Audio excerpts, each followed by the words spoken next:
Hello everyone and welcome back to Stage Manager Supply Co. My name is Claire and today we're going to be creating a daily call.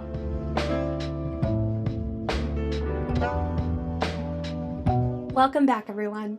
Today we're wrapping up our 3-part scheduling series by creating a rehearsal schedule, also known as a daily call. But first, I would like to say that Black Lives Matter, and that I am creating this content on the traditional lands of the Peoria, Potawatomi, Kickapoo, Miami, and Sioux tribes. We always start our videos acknowledging the inequitable history and landscape of the United States.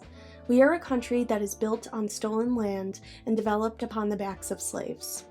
Stage Manager Supply Co. is my own attempt to bridge generations of systematic racism and oppression by making stage management arts education much more accessible. Today, I would like to highlight Broadway Cares Equity Fights AIDS. Broadway Cares Equity Fights AIDS is one of the nation's leading industry-based HIV/AIDS fundraising and grant-making organizations. They fund the social services work of the Actors Fund, and award grants to AIDS service organizations nationwide. I will say that on a personal note, I was an intern for Broadway Cares Equity Fights AIDS very early on in my career, and it changed the course of my work and my life forever. I know that I personally thought I would never need the assistance of the Actors Fund. However, when COVID hit, I really needed rental assistance, and the Actors Fund made it possible by giving me an emergency assistance grant. I feel it is my duty to support an organization that supported me when I needed it most. If you would like to support Broadway Cares Equity Fights AIDS, you can visit their website, which I have linked in the description box below. Next, this channel is built to give you all the tools you need to develop your own stage management vault for free. However, if you would like to support me and the ACLU, you can buy any of the documents that we've created today or in the past on my Etsy shop. Either way, we're going to end this process with the same end result documents. Finally, this is my own unique perspective on how I like to set up my documents. One of the best parts of stage management is that we can develop documents in whichever way we choose. My style is a meld of friends, colleagues, teachers, and mentors that I have learned from in the past. Feel free to pick and choose what you like out of this video and adopt it for your own style. And if you format your documents in a different way, let me know in the comments down below. If you haven't already watched my base document template setup video and/or my contact sheet or production calendar video, I highly recommend that you watch one of those videos first. In those videos, I cover foundational file management, organization, and Microsoft Word tips and tricks that I'm not going to go through in this video for the sake of expediency. We're going to be using Microsoft Word today for our daily call. I personally have never done a daily call in Excel, but if you watch any of those 3 videos I mentioned, you'll be able to use the tips and tricks I teach you there about Excel and apply that to your own daily call format. For the rest of this video, I'm going to show you how to build one of my classic daily call templates that I love using in productions. And then we're going to look at some other formats of daily calls so that you can have an overarching idea of the many ways to set up your daily call. The last thing before we jump into our video is, yes, I did get a haircut, and yes, it does feel like a literal weight has been lifted off my shoulders. With all of that being said, let's get into creating our daily call.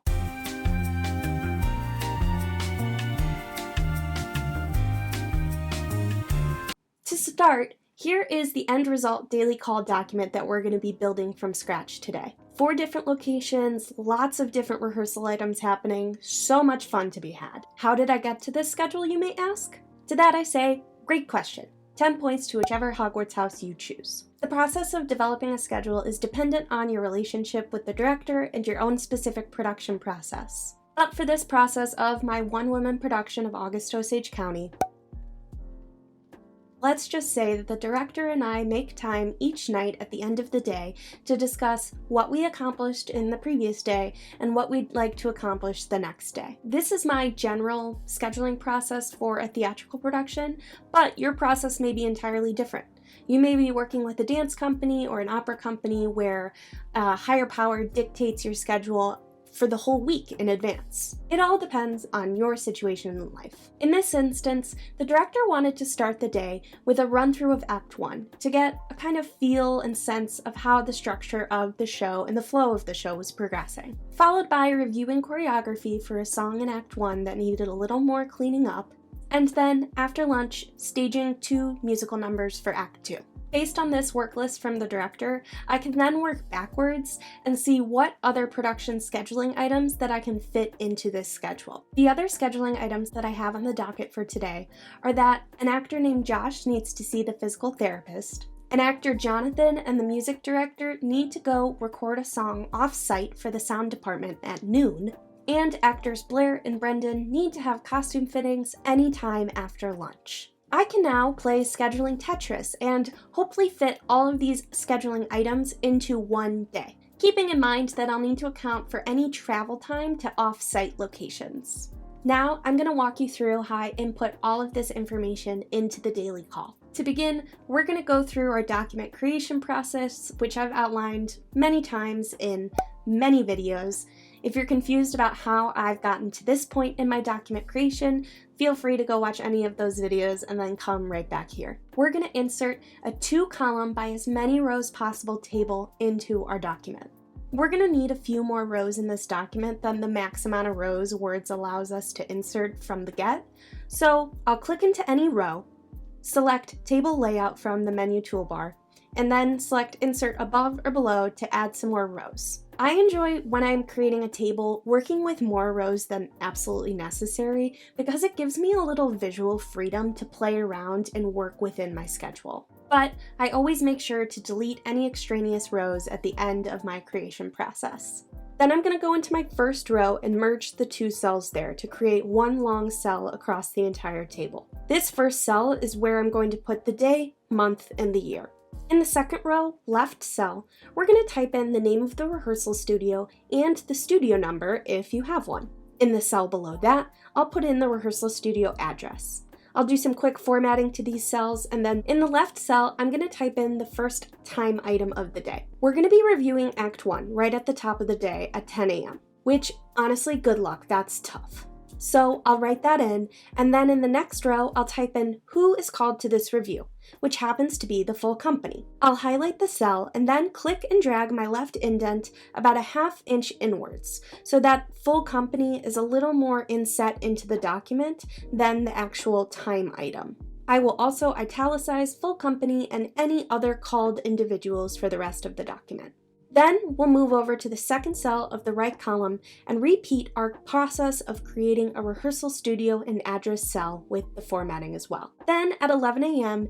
in the right-hand cell studio, Josh, who is only in the very beginning of Act 1, but honestly a total scene stealer, has a physical therapy appointment. So I'll go into a cell below my 10 a.m. schedule item so that the schedule has some consistency of time when you read it down the page.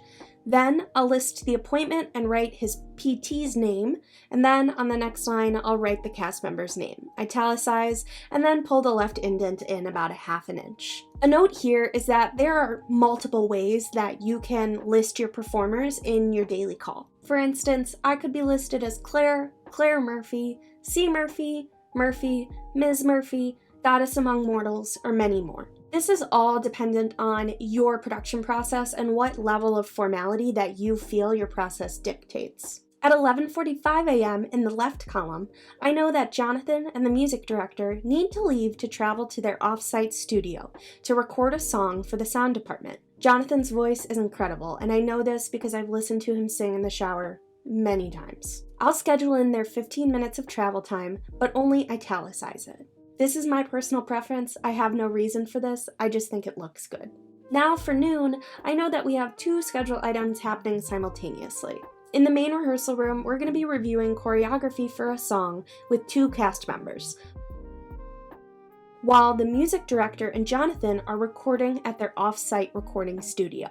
Then, in the right column, at 12:45, I'll schedule in 15 more minutes of travel time for the music director and Jonathan. Even though they will be traveling right up to lunchtime, I give them this travel time to make sure that they both get their full 1-hour lunch break.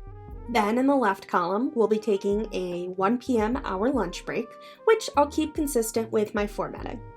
In the right column, below my travel, I'll create another location and address cell for the costume shop, and then I'll input my 2 p.m. fitting for Blair Wallace with the designer and draper.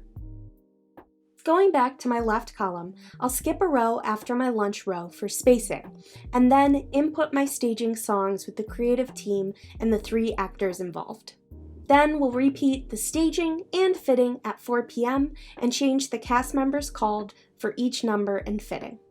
I'll then type my 6 p.m. end of day into the second to last cell of the left column, delete any extraneous rows, and then we'll have entered all of our content into our daily call. I'm going to save my document as my show code daily call, the date, and then version A. And then once you've saved your document as a Word document and then as a PDF, you're ready to send your document out to the company. We run into a distribution issue at this point. How do you want to distribute your daily call to your company members? Do you want to copy and paste your table into the body of the email? Do you want to write a schedule attached to this email message and then attach the schedule as a PDF? Do you want to put both the table and the PDF into the email? These are all delicious decisions that you as the stage manager get to decide. I personally like to copy and paste my schedule table into the body of the email, and I like to attach the PDF of the schedule as well. I do this for a double-edged sword type of reason. If you have any trouble downloading the PDF, you can see the schedule in the body of the email, and if you have any issues reading the schedule in the body of the email, you can download the PDF. Once again, this is totally up to you and your personal preference. And with that, you've created a daily call. Now let's look at a couple more daily call formats and what I enjoy about each of them. If you watched my weekly schedule video, you may already recognize the simplicity of this second daily schedule. This daily schedule was for a play with only 3 characters and limited technical elements. What I want to highlight here is that the stage manager created a separate call for each actor. Each actor can find their own heading and read their day's schedule down the line. I don't think that this is always achievable, especially in large casts or large musicals with a lot of production schedule items each day, but for a less technical production, I love this. No overcomplicating necessary. Our next format is also very clean in its execution. This document was created for a live event with limited rehearsal beforehand. What I love about this document is that there are no fancy tables or any formatting involved. It's just a list written on a Word document. I also enjoyed the notes section at the bottom of the document that right now is being utilized to say happy opening, but could contain a variety of notes about the day's schedule. The fourth format that we're going to look at contains a mechanic that I think is absolutely brilliant. This document comes from a large straight play with music and lots of props. What I love about this document is the first and second calls section. As an actor, you're able to look to the same section right away every day to see what time you'll be first called to rehearsal. The first call dictates so much about what my morning looks like, what my travel looks like for the day, so I love utilizing this mechanic when possible. The second call is also neat and utilized to see if you'll be called back after the lunch or meal break. When I look to my own section, I see that my first call is at 12:30 p.m., which means that I get to sleep in a little bit before I have to get on the train to go to rehearsal. I will not brag about this to my other cast members, but I silently will be very pleased. The final version of a daily call document that I want to show you all is an amplified version of what we created together.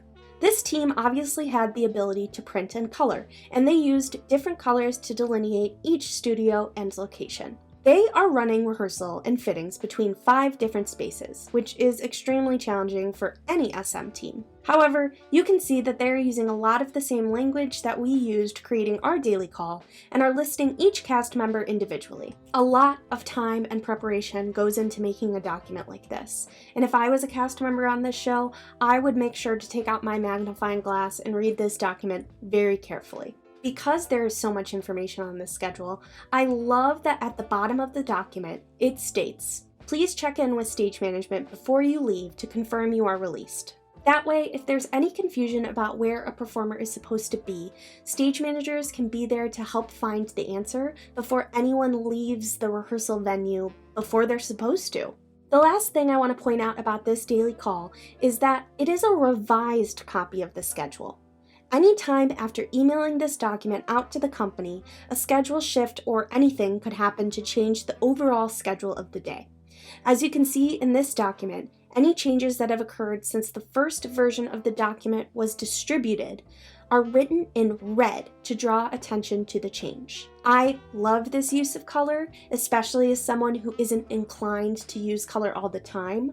I think when you use color then, it becomes much more impactful. Congratulations! You now have 5 different daily call format options that you can use for all of your future productions. If you have any questions or would like to share more about how you set up your daily calls, please leave me a comment down below. If you would like to signal boost or donate to Broadway Cares Equity Fights AIDS, I will leave the link to their website in the description of this video. And if you enjoyed this video and would like to see more, please feel free to like, subscribe, and ring the bell icon so that you'll be notified whenever I post a new instructional video or podcast. Thank you so much for watching, and I will catch you on the next one. Bye!